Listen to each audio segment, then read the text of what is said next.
Hey, it's the Monty Man with a question for you.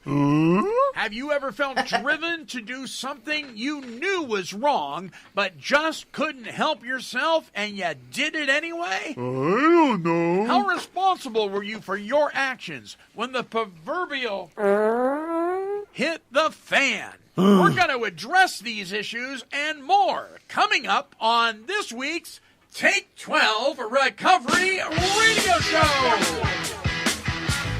The views expressed on the following broadcasts do not necessarily reflect those of KHLT, Take 12 Radio, or our affiliates. The opinions on this show should not be considered as medical, psychological, or professional advice and are those of the host, co-host, and guest. Take 12 Radio and KHLT Recovery Broadcasting are not affiliated with any particular 12-step fellowship.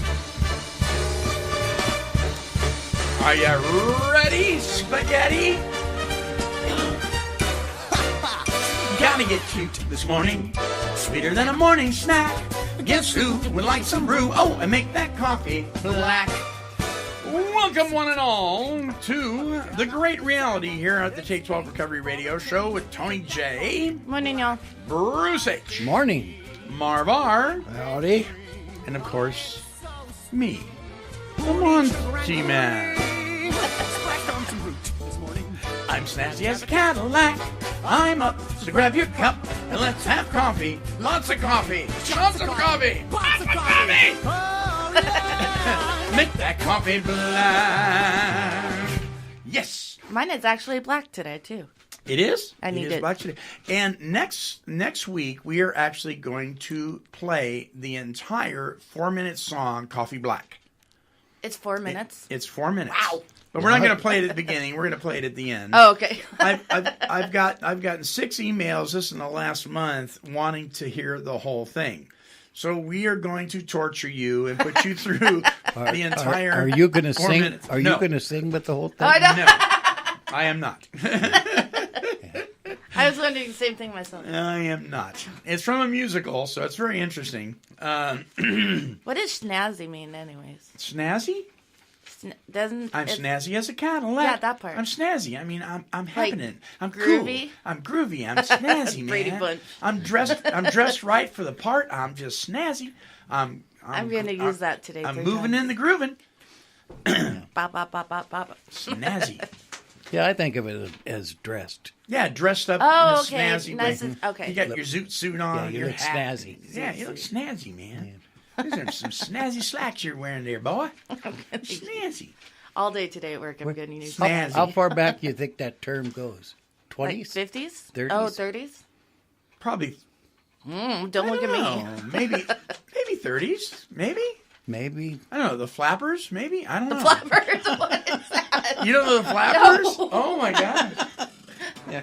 Is that a group? Tell her who the Flappers are, Bruce. No, I don't know. You do know. You know who the Flappers are. He's trying to throw you under the bus. He doesn't want to let on his age. It's a group, isn't it? Well, kind of. It's not an actual group. It's a social standing of folks. It's like swingers. Well, no. Isn't that actually swing dancing? Swinging back then was not what it is today. Yeah. No, it was. Was it not during wartime? And they had the Flappers that had the long skirts.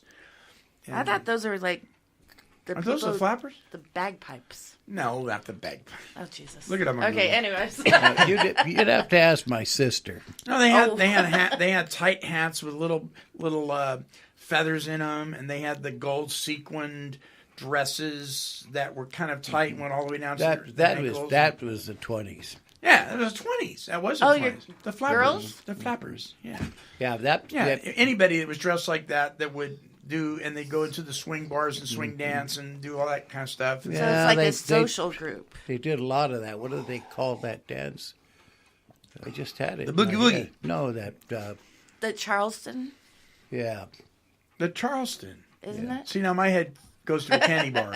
I did it too. The Charleston Chew. Yeah. Oh Lord, help us all today on today's show. Marv, what's happening? He just sits over there. I know. It's Mark- not for me to know. Marv, can't did you know. know any flappers in your day? No, I didn't. No flappers? No. Stop it. I think it was on the back of the semi trucks. He's the one that was wearing. He's the one that was wearing flaps. the Mud zoot flaps. suit. No, he wears the spurs. Yeah, he didn't always wear spurs. I think No, he zoot didn't. suits were cool, man. They had What those is a big zoot old suit? honking lapels you could fly away on. Oh, I know what that is. And Dick Tracy days. Double-breasted. Yeah. It's men's clothes called. I'm double- not even commenting. Hey, It's it's a suit. It's That's the one double-breast- with, like Roger, the movie Roger Rabbit. Yes. Yes. Yes. Yes, double-breasted. Absolutely. Yeah. Double-breasted zoot suits. Pinstriped, usually. I didn't get that luxury. All right, so before we get into the topic this week, by the way, is being driven. The tagline is, are addicts and alcoholics responsible for their actions while under the influence? Boy, did we get some people that were really dogmatic about this I on didn't get to Facebook. read them all. They were like, well, of course, and, yeah, bunch of losers. Of course, you're responsible. I'm responsible. I get in a car and I drive drunk. I'm responsible for everything I do. And so, well, we may agree with you. We may not agree with you, but we're not going to tell you yet. But we're going to get there. So being driven. Is there a difference between being driven and actually having the ability to make a choice? We're going to talk about that a little bit. And we're going to be looking, so those of you who have a big book, if you want to turn to page 62 in the third edition, you may want to do that because there's 3 paragraphs in there that really sum up the entire big book in the problem and the solution. So we're going to be reading from that. But before we get into all that, I want to congratulate my friend Denver Wolf, who was here last week. Denver and I were informed yesterday. We were informed yesterday that we passed our state exam Yay! Hooray! as peer support specialists. Because you're going to take it that next day, right? Huh? You're going to take it on Tuesday, right? We took it last Wednesday. Well, congratulations I to know, you also. right on. Well, thank you very much. Yeah. That was a Wonderful. trip. Round of Just when applause. you think you can't go back to school, and you kind of, surprise yourself. You kept that close to the chest, too. I did. Yes, you I did. That's awesome. So we are now licensed, certified peer support specialists, and so now we're billable. In other So words, what- we can bill Billable. We can bill hours to insurance companies. That's the rub. That's Wait till you try to learn all those codes. Those are. I've learned oh, some God. of them. Yeah. But anyway, and so What the when heck is that anyway? that No, your title. peer support specialist. Yeah. Like people. Yeah, it's okay. So you have different things. You have. Is this going to take the whole show? Or? Well, you asked the question. I was going to say, Bruce, you should. He asked the question. Can I undo it? You have LD, blah, blah, can't blah. know. You got like licensed drug and alcohol counselor, LD, and whatever. And you've got CAD, you got certified alcohol and drug counselor, you've got licensed interventionist, LIs, you've got peer support specialist, which is, by the way, next to my name now, it says PSS. Can I say one more thing? Sure. Or- I'm sorry I asked. Marv looked like he was going to pipe up and say something. No, see, he's just So the silent Sometimes cowboy. silence is best. I know. my wife keeps I need to telling me learn that.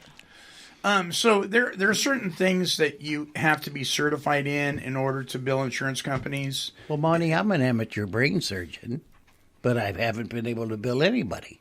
Well, you have to get certified. You They got all- to take a test. I wonder if it's because my surgeries have been a little lacking. Oh, God. He's kidding, folks. He's kidding.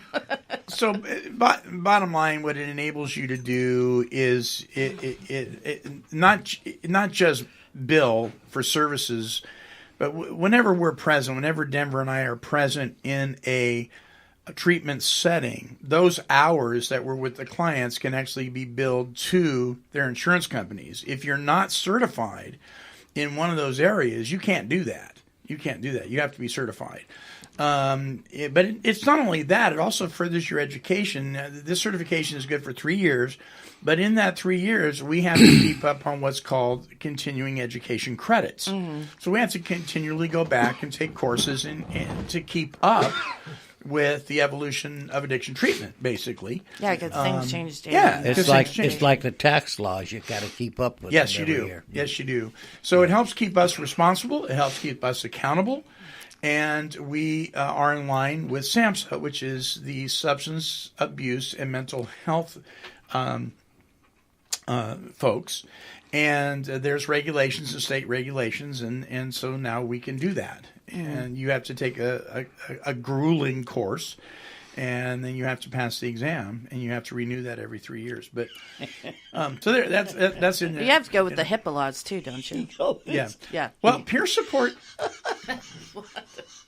You asked. He did ask. He called his course a grueling. Grueling. It was grueling.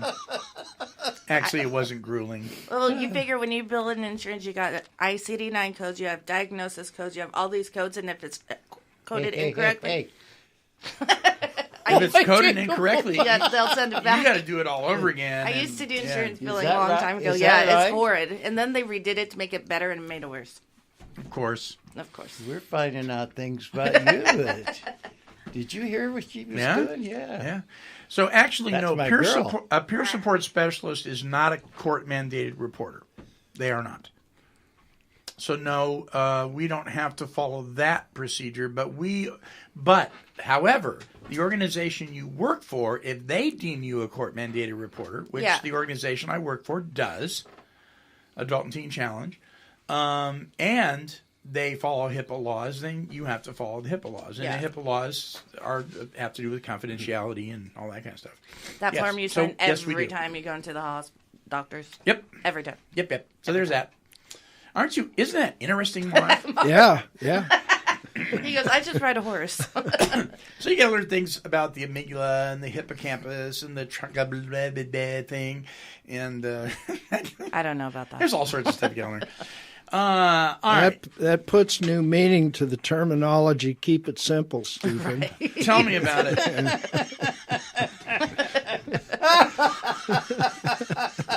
This is why we were so good in it, because we love complicating things. And then when you're required to by law It's no fun. to serve in the capacity of service you are, in my case, the director of education or the education coordinator at the Adult and Teen Challenge Center, trying to keep it simple.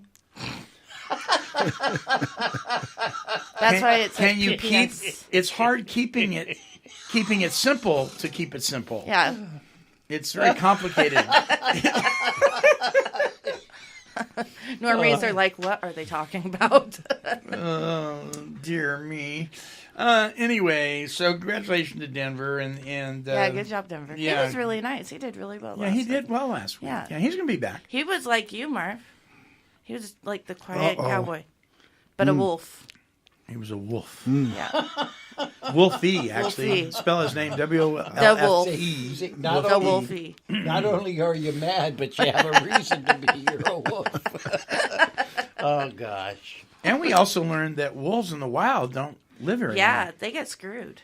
They don't live very long. I thought they were like the top of the food chain, dude. They get killed off. That girl was smart. Oh God, I can't believe I forgot her name. She's on my Facebook. Please forgive me. I know Yolanda? she's good. Yolanda, thank you. Yeah. Yolanda was our guest last week. I'll ask 30 more times probably. So That's an unusual name. I like it. the closing song that we're going to listen to is called Someone Like You, spelled some and then the number one like and then the letter U, Someone Like You, by Kathy Moser. Just I so you remember know. that one. And you can visit her website at kathymoser.com. She's a recovery recording artist, an amazing one by everybody's opinion. In the recovery recording arena. I can't even talk.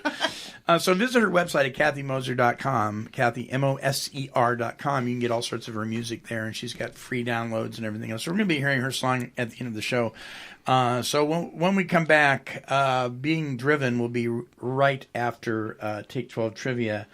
And we got some really good criminal trivia for I like you. criminal trivia. Yeah, so don't go away. Check this out.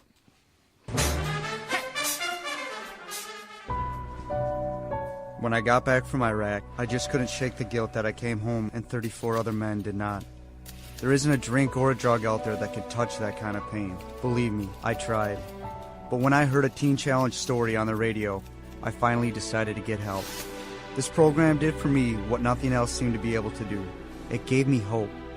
Now I can finally move on and live my life in a way that honors those who lost theirs. To locate a Teen Challenge Center near you or for more information, visit teenchallengeusa.com. And now, Yeah. it's the quiz of the week.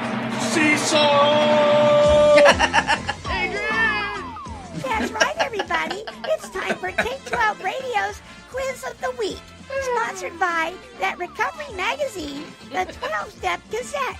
Visit their website at 12stepgazette.com. Now, here's the Muncie Man. Yes, read it. Read it. Go there now. Read it. And like it. Oh my God. You will read it and you will like it. How come you say trivia and then it says quiz of the week? Because that's what a trivia. That's Yeah, what trivia he is. changed it's a quiz. it. He changed it. It's a quiz. It's a trivia quiz. I've always wondered that. It's a trivia quiz. Trivia quiz. It's trivia to us. Okay. It's quiz to him. Made me think. See, I always think about food. I think Quiznos. Crunch. So if you get this wrong, of course you get the fluff machine. If you get it right, you get a little horn there. All right, this is criminal crime drama kind of stuff. Trivia. In honor of the topic, kind of, sort of. So number one, for whose death was James Earl Ray responsible in 1968? And here are your choices. James Earl Ray. Was it Martin Luther King, Jack the Ripper, or Ronald McDonald? Well, because I wasn't born and I have no idea who, I'll just say Ronald McDonald. I must represent Ronald McDonald. This is a sad state of affairs. Martin Luther. Martin Luther King, what do you killed say there? people?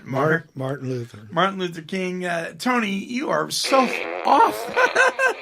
I didn't know Martin Luther King killed people. Martin Luther King didn't kill people. Isn't that what you said? I said, James for Ray whose killed him. death was James Earl Ray responsible? Oh, duh.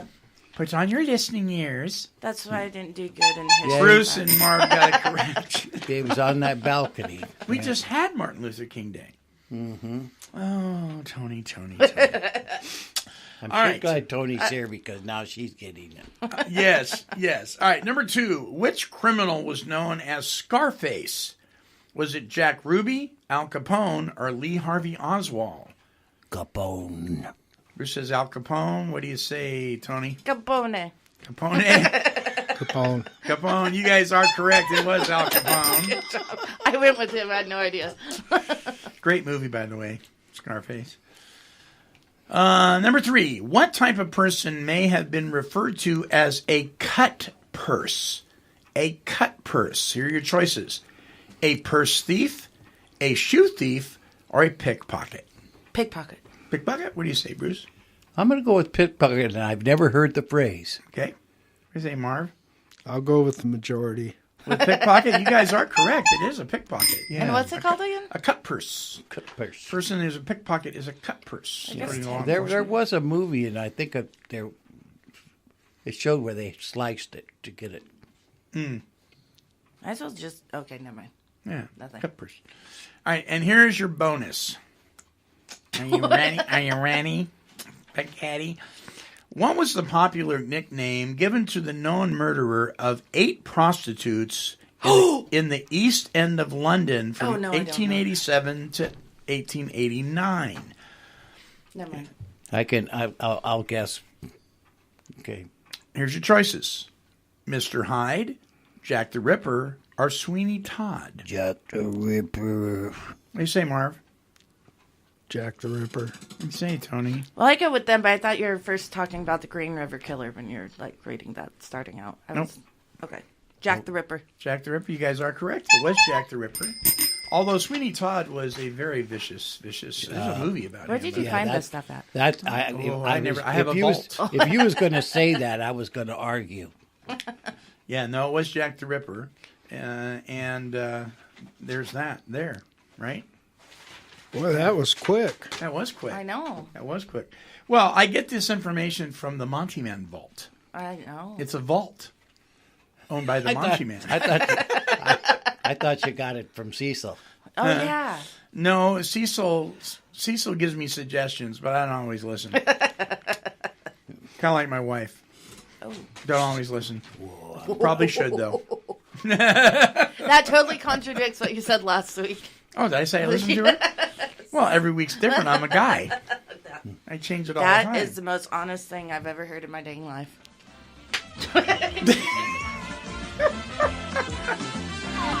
Oh, dear me. Alrighty. Well, that is the Take 12 trivia for this week. All right. So many people feel that an addict or alcoholic in the thrust of his or her illness is not necessarily responsible for their actions while under the influence of mind-altering substances. Some folks would strongly disagree and would like to see people prosecuted to the fullest extent of the law when caught under the influence of illegal substances, and still others wish to decriminalize addiction, calling it a health crisis, not a crime. So lots of opinions are around this stuff. So this leads us to our topic today, being driven, with the tagline, are addicts and alcoholics responsible for their actions while under the influence of mind-altering substances? And so to start off with, I'm going to give you Webster's definition of driven. First of all, there's three. Number one is operated, moved, or controlled by a specific person or source of power. Operated, moved, or controlled by a specific person or source of power. The second one is having a compulsive or urgent quality. Having a what? A compulsive or urgent quality. And the third one is propelled or motivated by something. Propelled or motivated by something. My favorite is operated, moved, or controlled by a specific person or source of power. Yeah, that's my favorite. That's my favorite one. So that's Webster's definition of being driven. And so before we talk about whether a person is responsible for their actions while under the influence, let's talk about being driven and making choices and what the difference is. So I'm going to read this, and then we'll refer back to it later as we have this discussion. This comes from page 62 of the Big Book of Alcoholics Anonymous. It says, selfishness, self-centeredness, that we think is the root of our troubles. Driven by 100 forms of fear, self-delusion, self-seeking, and self-pity, we step on the toes of our fellows and they retaliate. Sometimes they hurt us, seemingly without provocation, but we invariably find that at some time in the past we have made decisions based on self, which later placed us in a position to be hurt. So, our troubles, we think, are basically of our own making. They arise out of ourselves, and the alcoholic is an extreme example of self-will run riot, though he usually doesn't think so. Above everything, we alcoholics must be rid of this selfishness. We must, or it kills us. God makes that possible, and there often seems no way of entirely getting rid of self without his aid. Many of us had moral and psychological convictions galore, but we could not live up to them, even though we would have liked to. Neither could we reduce our self-centeredness much by wishing or trying on our own power. We had to have God's help. This is the how and why of it.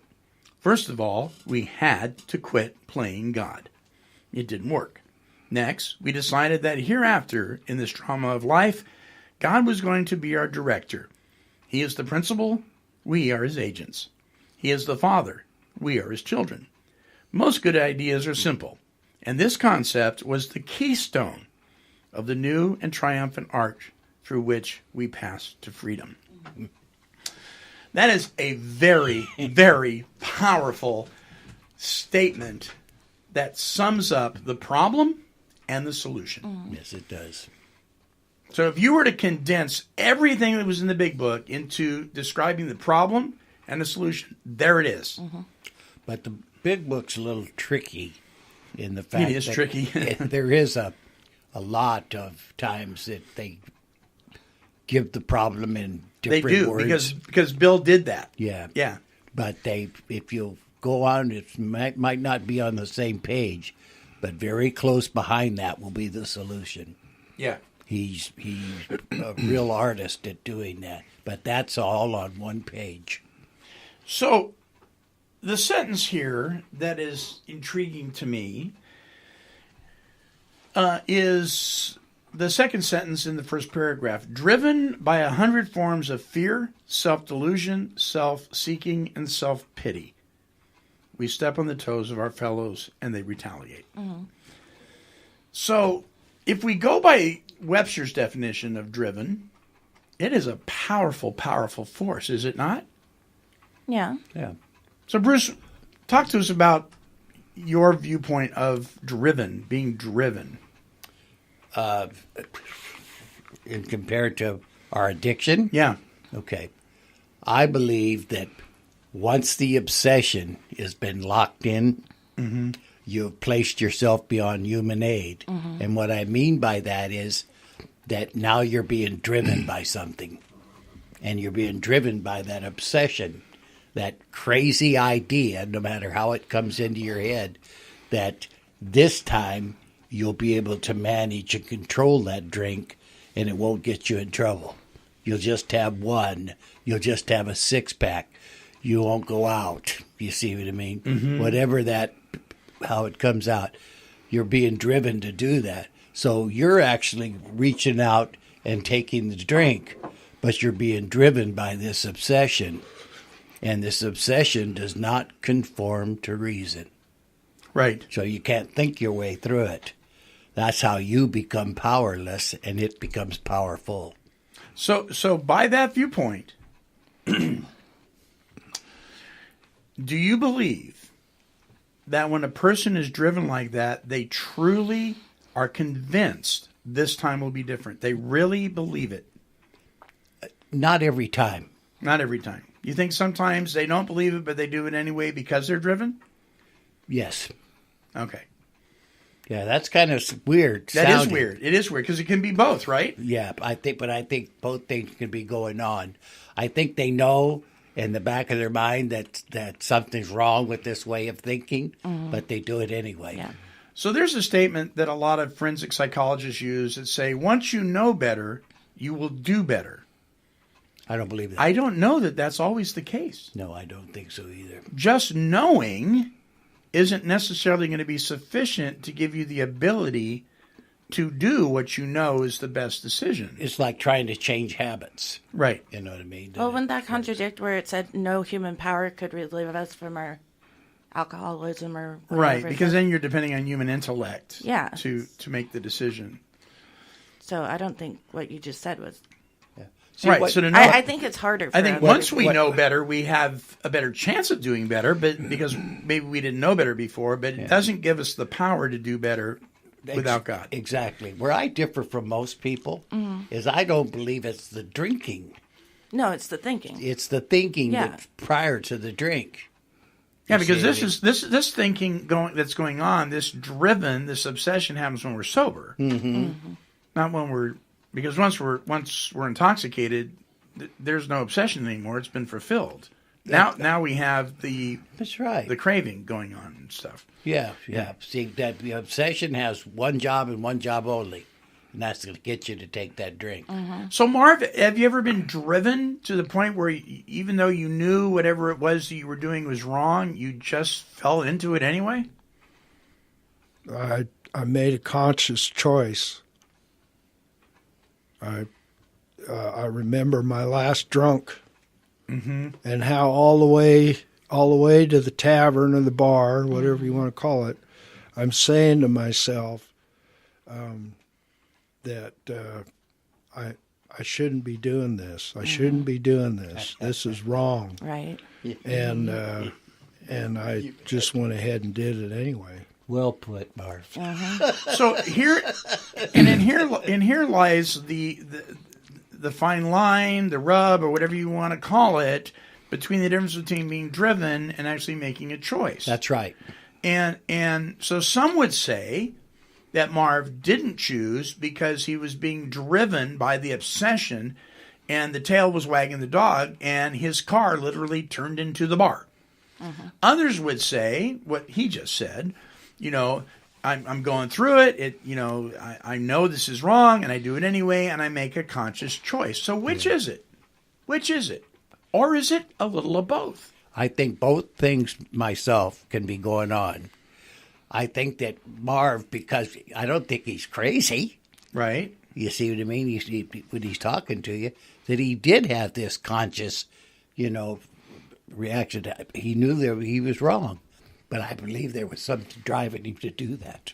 And only Marv knows that. Escape. See, only Marv knows what that is. Yeah, I was wanting to escape the situation that was going on. But one of the things I was just thinking about while Bruce was talking is nowadays, for a lot of us that have been around for a while, we have more information about what's going on, more tools. And back in those days, I didn't have that information. Right. In fact, the bigger book has a statement in there that says, there's a way that seems right to a man, at the end thereof is the way of death. Oh. And so to me, it seemed right. It seemed like I had to go get drunk. Well, have a drink. I don't think I planned most times to get drunk, but I did.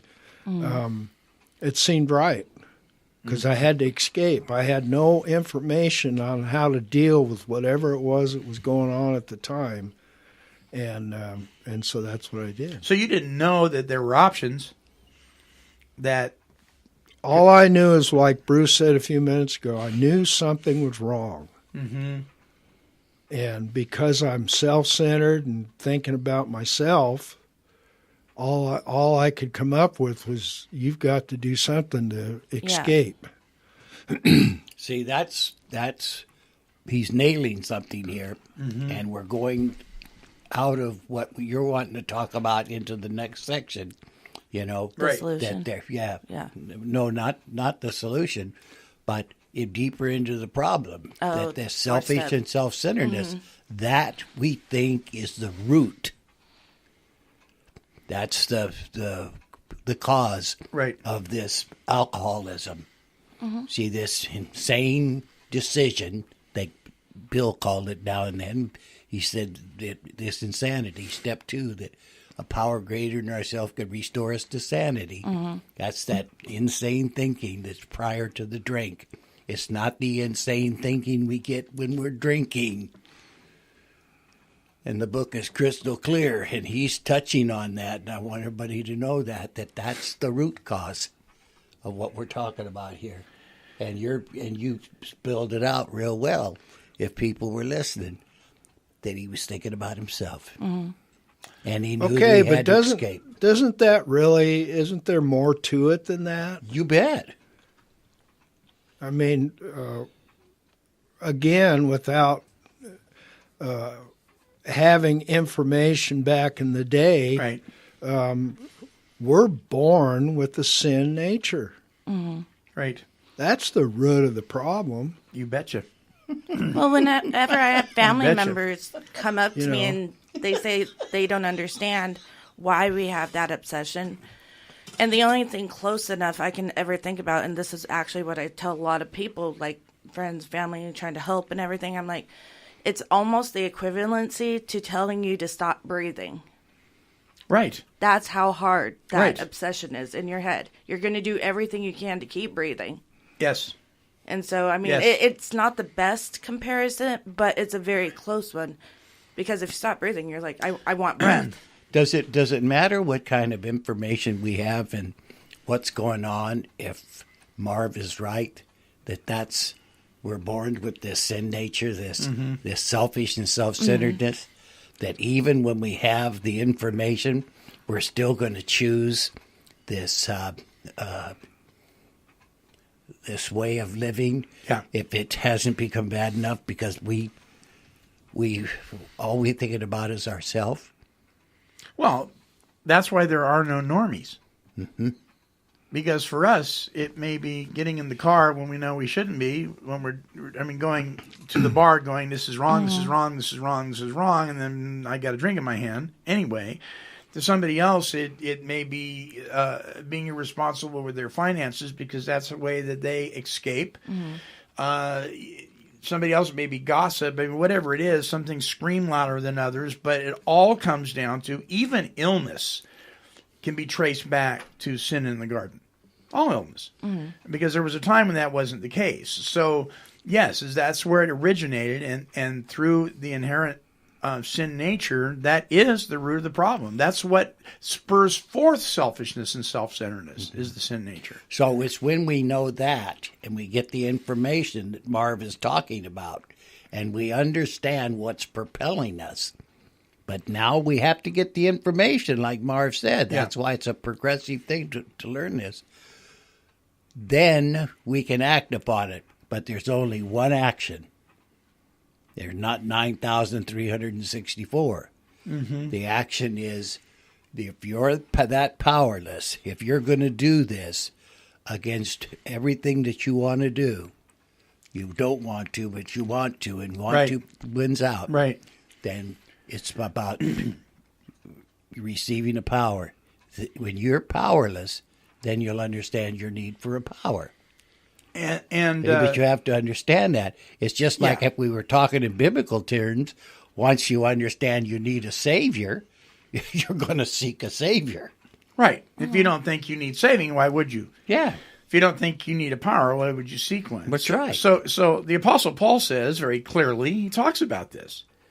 The very thing I don't want to do, I do. The very thing I do want to do, I don't do. Exactly. There's this battle going on, and then he says, oh, but for what? The grace of God. So God enters in. Oh, will save me. Yeah. None but Jesus Christ. None but Jesus Christ. So there you have the solution to the dilemma. So Tony, what about you? Ever just say to yourself, I'm not going to do this. I'm not going to do this. I'm doing this. And do it anyway. And did it anyway? Yeah, every day. I mean, when I was drinking, I would be like, okay, and it was a weird thing because I can see it. And I would, I've never said this before. Okay, so I would go get off work and I can see the road. I can see the route to Kylie's daycare. And right in the middle, right before, was the liquor store. And every day I said, no, I'm going to do a new route. But ended up on that same route. Went, yeah. And not thinking about it, just I don't know how I did it. And then I pick her up after a week, which is horrible, I know, so family, don't judge. I have to be honest with the listeners. But it's just, I don't know why I did it. So if that's the case, if it is true that without the power of God, we are incapable of making right choices, and we are driven, I'm saying without the power of God now I'm going to move into this other piece. If I am incapable of making the right choice, how in the world am I responsible for the choices I make if I'm incapable of doing that? I honestly That's my question. I don't think we're incapable of making the right choice. I think we just like to have the Then easy why way didn't you out. Then why did you make the right? Because why I wanted didn't to you? take the easy way out. I didn't want But to do the work. why did you want to take the easy way out? Because I didn't want to listen to what was right. I didn't want to listen to God. Is it possible that you were not capable of listening to God because God wasn't in your life at the time? I battled with that. I think I could have if I really tried to. But I think it was way too overwhelming with me at the time. God said he turned us over to debased minds. Right. So that means we're incapable of it without his power. Or if we do make the right choice, whether we believe in God or not, it is still by his power that we made the right choice, even if we don't acknowledge him. Well, maybe I had to learn a lesson from him. So the question again, Good for you. the question again is, if I'm incapable, and I'm still not going to tell you what I think about this. If I am incapable of making the right choice, if we believe that, then how can I be held responsible for making the bad Because one? it doesn't set you free from your actions. Okay? That's what I believe. But there's difference between the consequences of your actions. If I'm in a house and I do something in one room that causes a fire, Right. and I go in the other room and I survive that fire, but the kids in the back room don't. Right. I'm responsible for my actions that killed those two children. Mm-hmm. And I have to pay the price for it. I believe that's true. So here's my thought, and I went over this in my head a million times in the last few days. I think sometimes we are mentally incapable of being responsible. I think sometimes we are emotionally incapable of being responsible.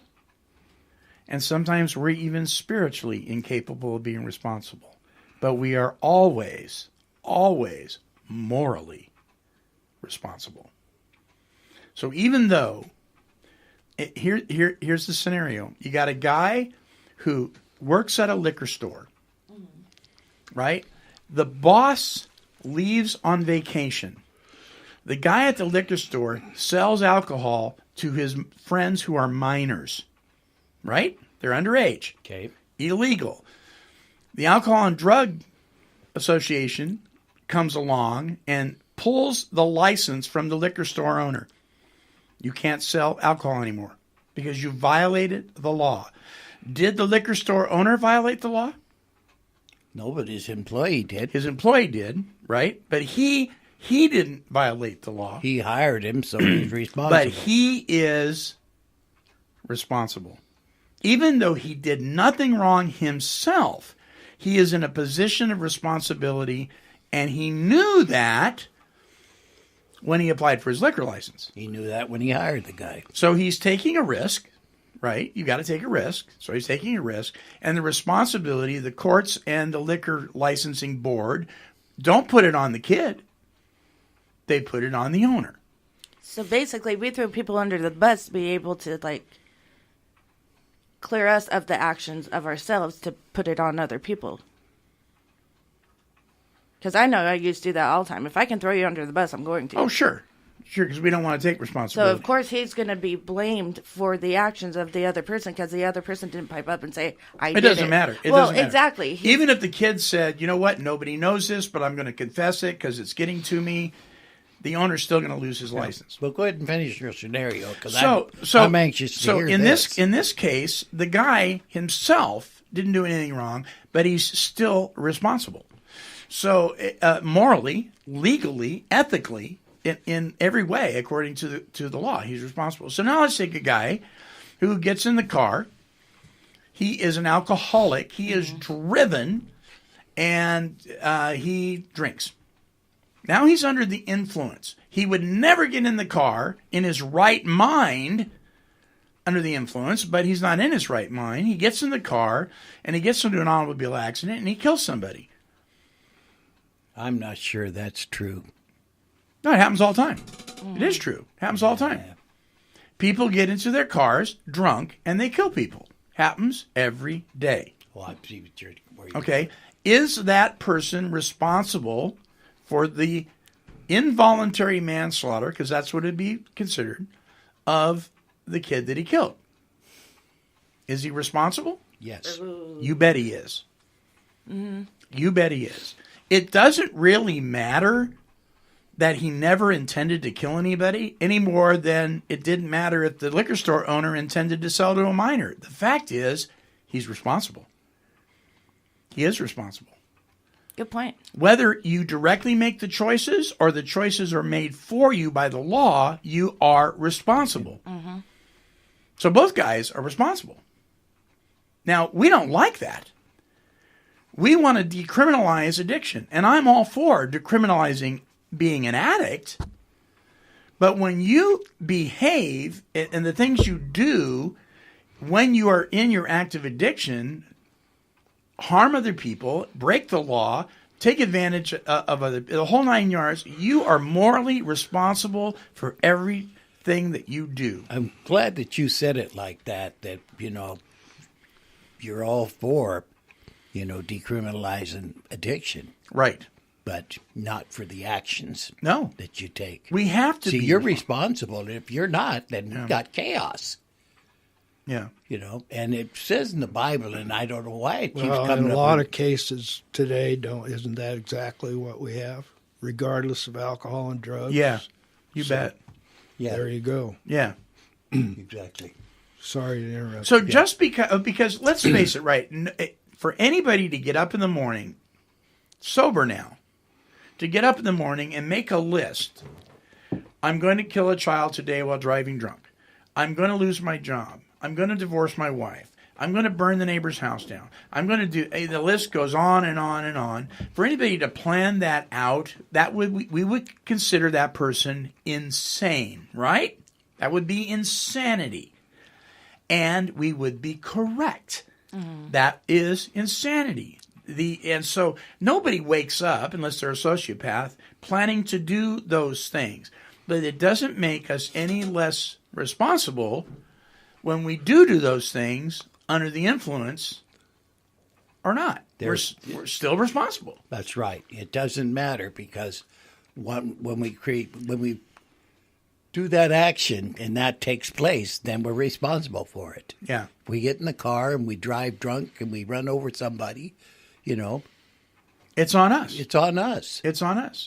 Intentional or not, it's on us. What Marv said really struck a key with me. Isn't that where we're headed? We just want to relieve people of the responsibility of all of it. What comes into my mind, because we're bringing in biblical terms, is that God reigns on the just and the unjust. Yes. You're not going to get out of this world without paying for what you've done.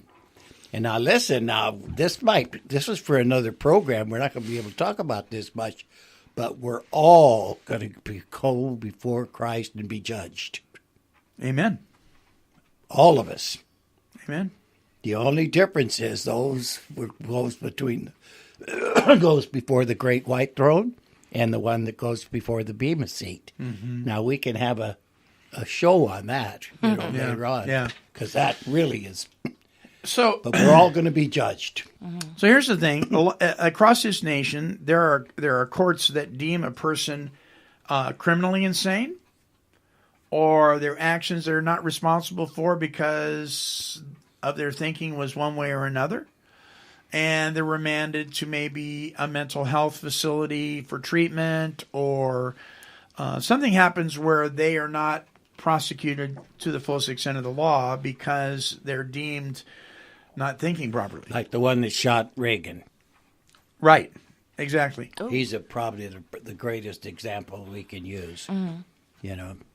So he was out there trying to kill this man and didn't kill him and shot him, got him under the armpit, I think it was. And yet he's criminally insane.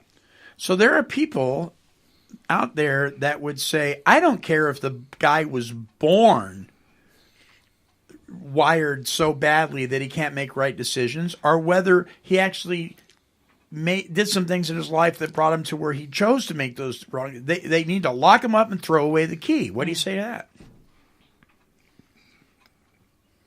I've never come to discuss that, but I don't think that that's what we should do. I think that he's paying for his punishment for what he's done. You know what I mean? And I think as long as they keep an eye on him, you know. What do you say, Marv? Well, I think there's more to be added to the question. And it just struck me, in Romans, Paul said that those things that were written, and these are my words, before are for our learning.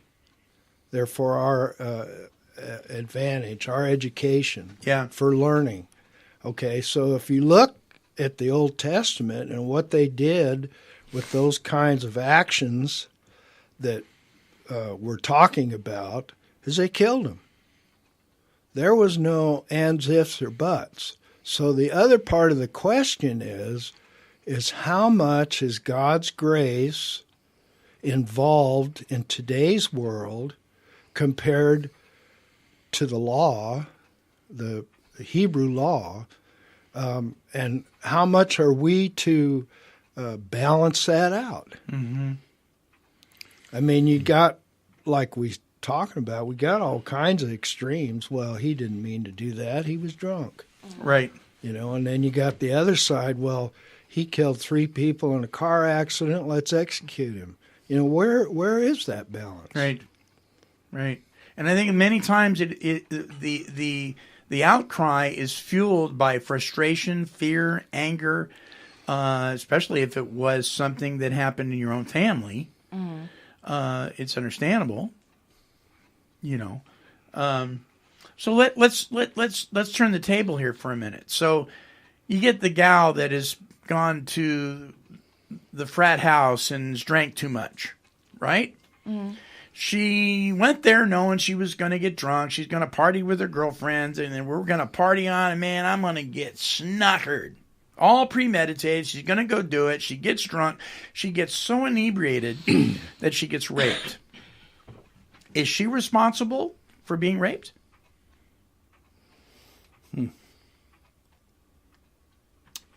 Chew on that one. Yeah. It's a hard question to answer. Can it be answered?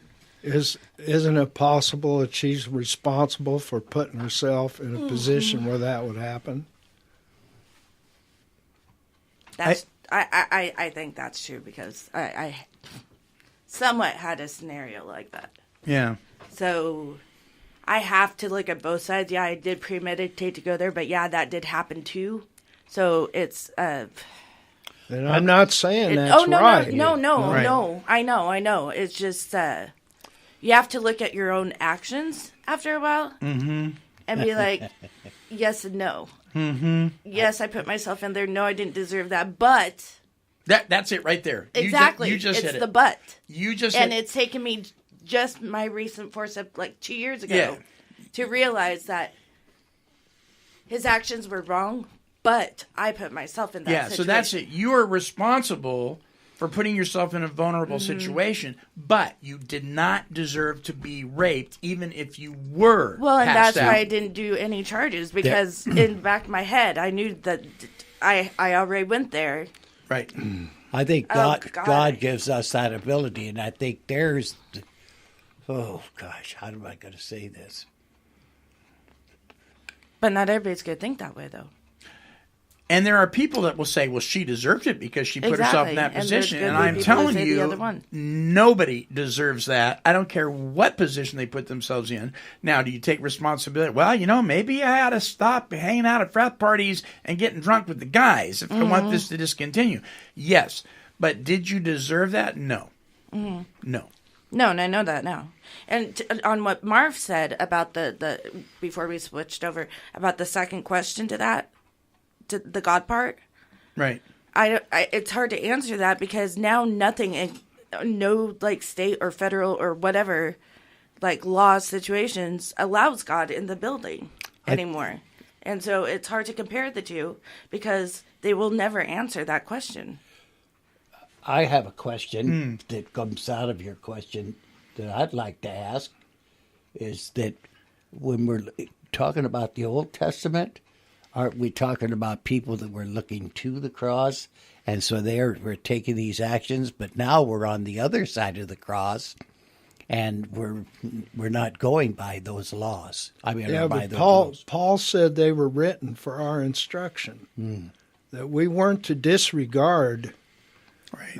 At least that's kind of the way I see it. Now, maybe I'm way off. No, we're not. Oh, to no, disregard. and that's so true because I'm asking because I don't know.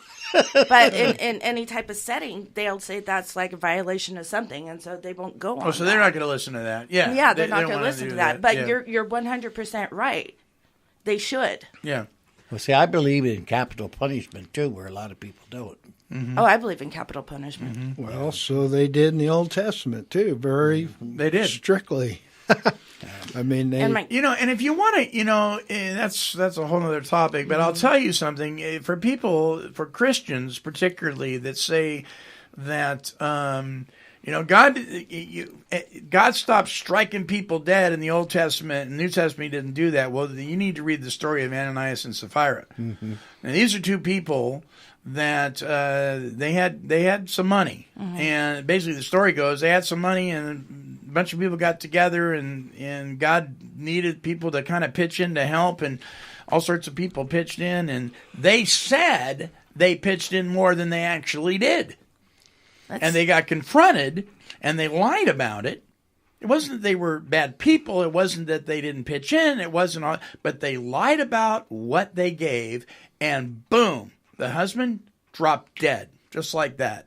And it said that he lied to the Holy Spirit, and he was killed by God. And then the wife comes in, and some people say, well, she was so shocked by the fact that her husband died that she had a heart attack. No, it happened to her too. Because they were partners in crime, they lied to God, and he said, I'm not going to have that. And boom. So don't you think for a minute that grace will cover your sorry little face every time you make a conscious decision to go against morals. Yeah. You will pay the consequences, and you are responsible. And I am so tired of addicts and alcoholics whining and complaining because they're in lockup. When they put themselves in lockup, Yeah. driven or not, you did it.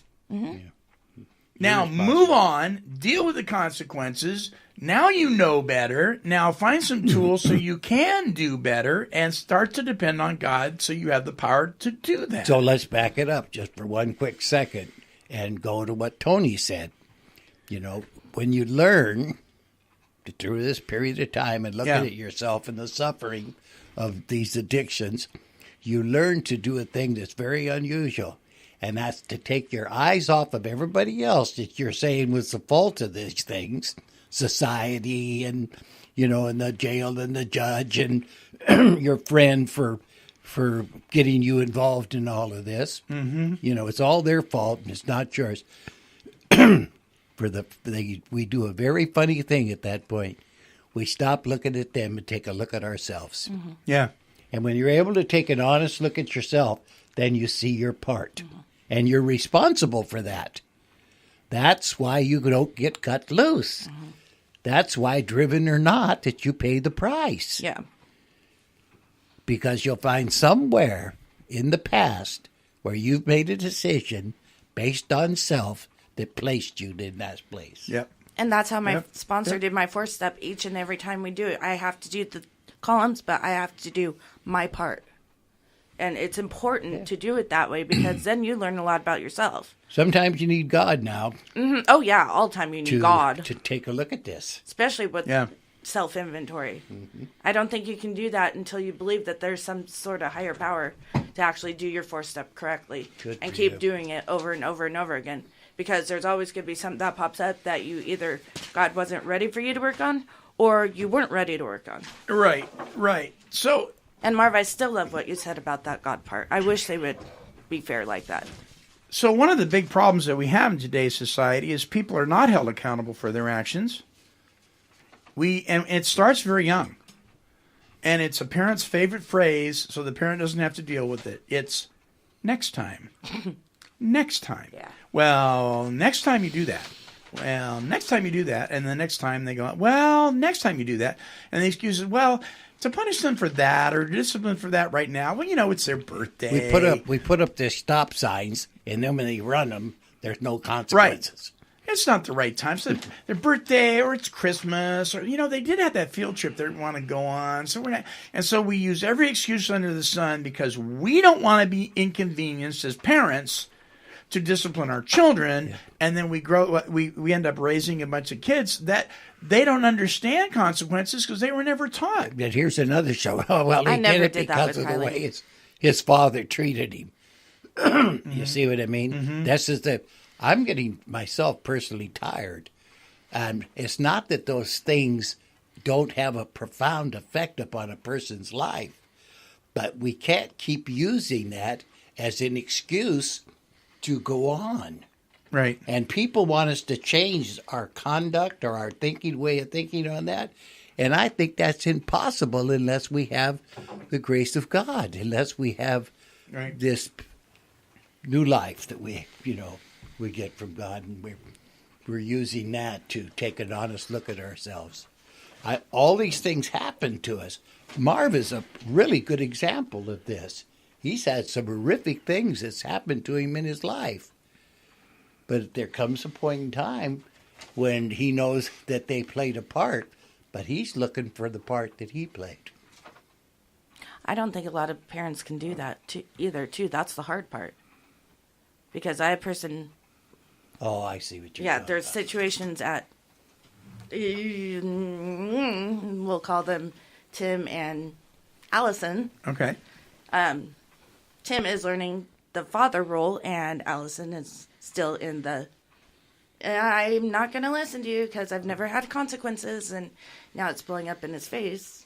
So you take a kid, for instance, that never had a consequence. That's what I'm talking about. And they show up at a job, and they decide, today I'm not going to go to work. Mm-hmm. I'm not going to call in. I'm not going to go to work. It's not their fault. They were never given any consequence. And then they're shocked when they get fired. Yeah. Well...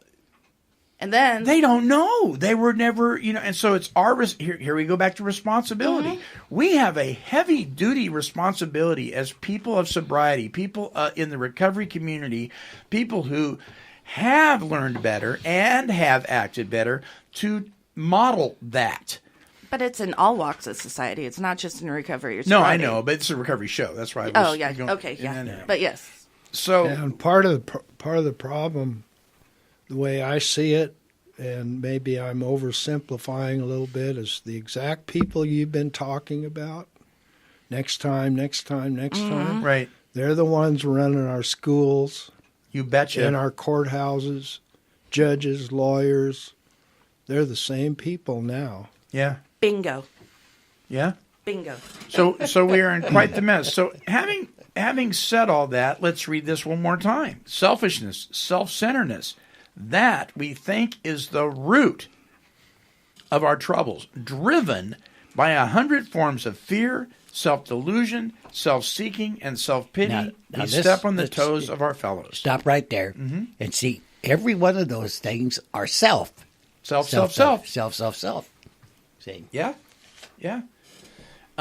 Sometimes they hurt us, seemingly without provocation, but we invariably find that at some time in the past we have made decisions based on self, which later placed us in a position to be hurt. Mm-hmm. So, our troubles, we think, are basically of our own making. It's on us. Mm-hmm. It's on us. Yeah, no, I am the only one that can take responsibility for the pickle that I got myself in. And if I'm not willing to do that, at the very least, not willing to consider it, then I'm probably not going to change. I love to blame the girls that I got involved with, but it was me, and what I wanted, and I got involved with them. Yeah. If this was all about me, and it was, the relationship didn't have much of a chance to make it as it was. There was a relationship. But yet I blame them. No, I get it. We're here. Trust me, Bruce, we're here.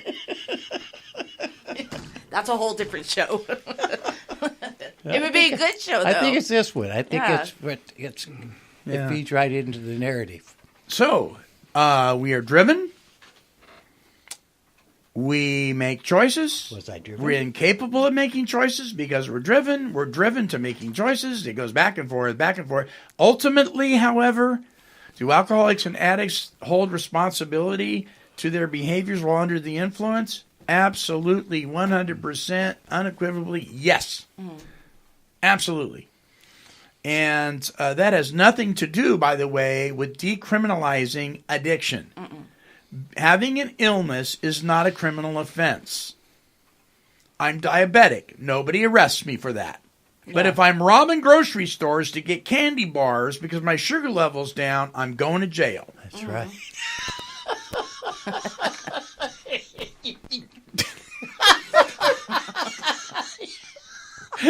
All right.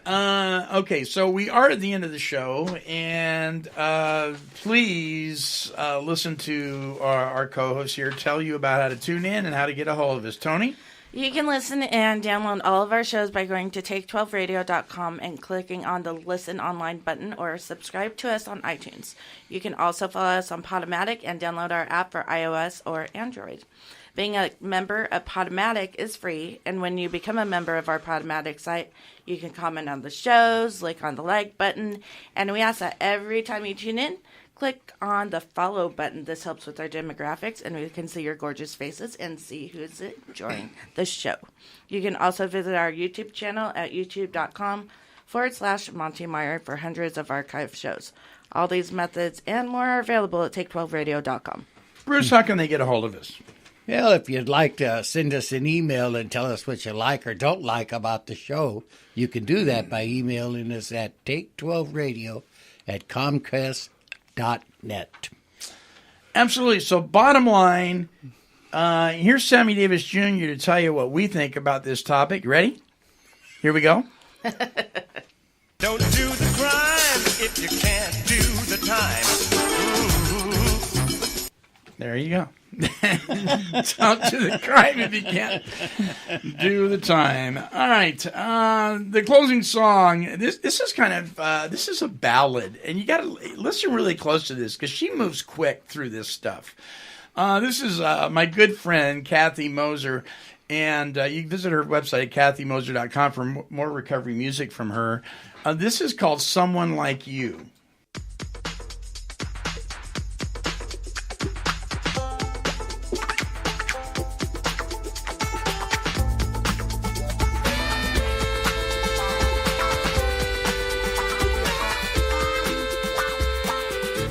What if it turned out to be true that the only one who could save this world was you? Furthermore, that every time that you help somebody else, the one you end up helping the most is actually yourself. It's like love, like laughter. You can't measure these things. Just dream every dream and grow really big wings. 'Cause there's no getting out, baby, where you gonna go. This is the only world that you and I are ever gonna know. So why not make it someplace that we actually wanna live? We make a living from what we get, but we make a life from what we give. In the world, she's down on her knees, right outside that door, begging somebody please. Bust a move, make a stand, come on, there's so much to do. What the world needs now is someone like you. I know, it's a hard world to stay awake and alert. There's so much pain, there's so much fear, there's so much darkness, so much hurt. Please, please, stay strong, stay alive, stay real. Build a castle from your friends. Go tell people how you feel. 'Cause your emotion, it's like fuel, baby, just like gasoline. And you could use it to drive an awesome, world-changing machine. But that same emotion, you keep that locked down inside. And that gasoline is gonna burn you alive. That's the cutting, that's the huffing, that's the drinking, that's the dope.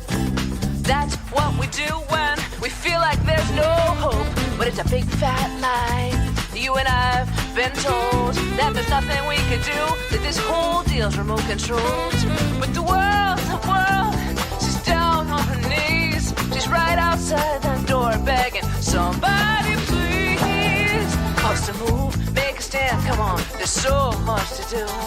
What the world needs now is someone like you.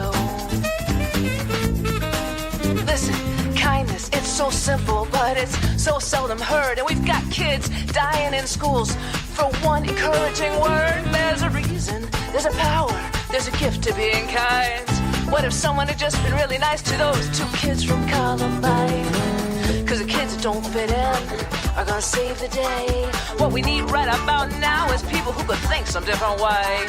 And the kid who finally cracks the code and hands us all the cure for cancer is gonna have the mind of a freak, baby. That's how they'll find the answer. As smart as Yahoo, Amelia Earhart, Dr. King, Van Gogh, Anita Franco, Einstein, Edison, and Michelangelo. Yo, so what if it turned out to be true that the only one who could save this world was you? Cause there's no getting out. Where you gonna go? This is the only world that you and I are ever gonna know. And the world, she's down on her knees. She's right outside that door begging, somebody please. Take your heart in your hands, just go.